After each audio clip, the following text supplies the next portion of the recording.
Say again? Have guys come in this week and approach the work week? I thought we had a good attitude coming into it. Attacked it Wednesday, off our feet. Just got a good lift in, got a good jump on everything. Guys were talking, communicating, ready to go. I mean, it's week 4. We had a tough loss. Move on. Let's go.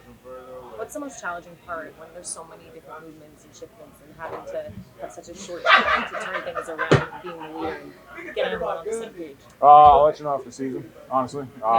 It's just some stuff you don't worry about, some stuff you can't worry about. It's not like we train. We're not practicing right now to deal with that. It's like we trained in the off season. Everyone just came in and worked and trained in the off season to go ahead and get ready for this moment. So the work's already been put in. So whoever's in there right now, guys know they've been working. So honestly, injuries happen. Yeah, injury rate in the NFL is 100%. It's going to happen. We were talking earlier about if you go through the whole season, full 35, you go by a lot of things. It just doesn't happen very often. So can't plan for it, but when it does happen, next guy comes in, you got to be confident in the amount of work that you have already put into this point, which I am for everyone in this room, and you move forward. Matthew, Liam, Sean, all of them really emphasizing the importance of communication. Where do you think within the communication it can improve, or where it needs to be the focal point? It just needs to be more of a focal point. So it's just the verbal, nonverbal, whether you can hear it, can't hear it, scan the defense before. If you got a question, just ask. There's no secrets out there in the football field. The guy who keeps secrets about where he doesn't know what's going on kind of gets exposed. So you'd rather tell him what you're doing and have everyone on the same page than not say anything and do something, go the wrong way or something like that. So, it's just got to be an emphasis. We had a couple lapses in today, but it's something that's going to be a priority coaching it tomorrow. And, we'll come in, have a good day. Today's what, Thursday? Thursday? Time has no meaning. So. Yeah, okay. So the next practice day, we'll go ahead and fix this thing. Have there been more questions lately? In the meeting room, I wouldn't say, at least in our room specifically, not questions, just more communication, more talking. Guys, hey, how do you want to hit this? How do you see this? Hey, this is how I see this. You bring guys like Matt Skur and O'Day. I'm not going to attempt to pronounce his last name, but O'Day and those guys like, hey, we've played guys before. This is what we saw. This is how I feel. This is how we talked about in our room the past terms. And you watch the film this year and see where the carryover is, what you can take in. Little piece of little nuggets, things like that for the future. Matthew was telling us, because I know these guys are blocking very well for me and making sure I'm not getting as much as they can. What's his role, I guess, in making sure with the shuffling on the offensive line, making sure it's as easy as possible? Well, Matthew's a sweet guy. If we were doing our job, he'd never get touched. It's kind of like keeping the same 5 and the whole every year you're out there, it's not going to happen. There's going to be hits and pressures. We want to minimize them as much as possible. And if that comes down to technique, that's stuff we can fix. If it comes down to effort, that's inexcusable. So we have to do our part. That's big time for me being the captain of the team, especially in the offensive line. We'll make sure guys are locked in, knowing the message of what pass protection is going to be like in the future, especially for young guys who haven't played. But it's not just Matthew. There's no point fingers. There's no one guy did this, so he got beat. So it's his fault, right? It may not be his fault. Maybe someone else had a mistake, and something else had to happen, and the play got longer. It doesn't matter. And at the end of the day, it doesn't matter.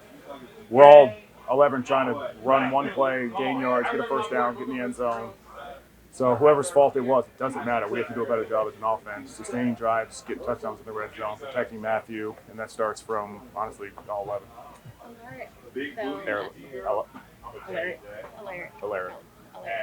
Alaric. Yeah. Y'all got me confused now. Alaric.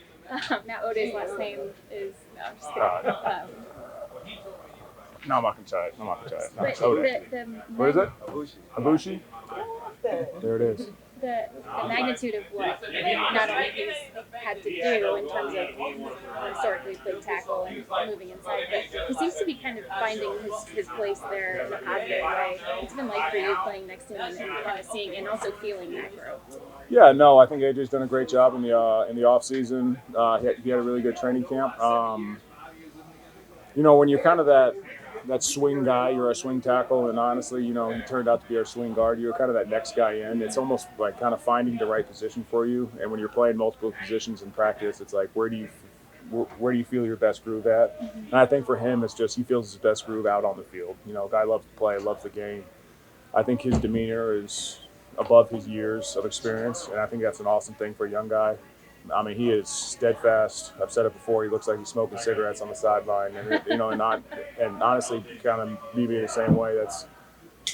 It's a good relationship to kind of bounce off of, and I think he's done a tremendous job. He's in there always getting the extra stuff he needs done, make sure his body's ready to go.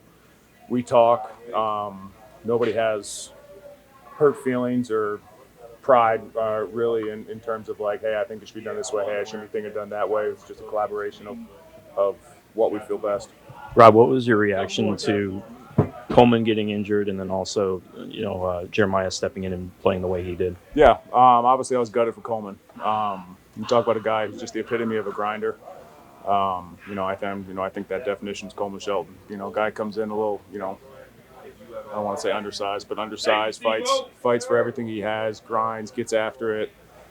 If he was hurt, you wouldn't be able to tell. If something was bothering him, you wouldn't be able to tell. He's just that type of guy. He's just an O-lineman's guy, and I love him for it. And I was gutted that happened to him. But, he's just such a guy where it's just, that happened. I'm going to get this rehab done the right way, try to come back as soon as I can.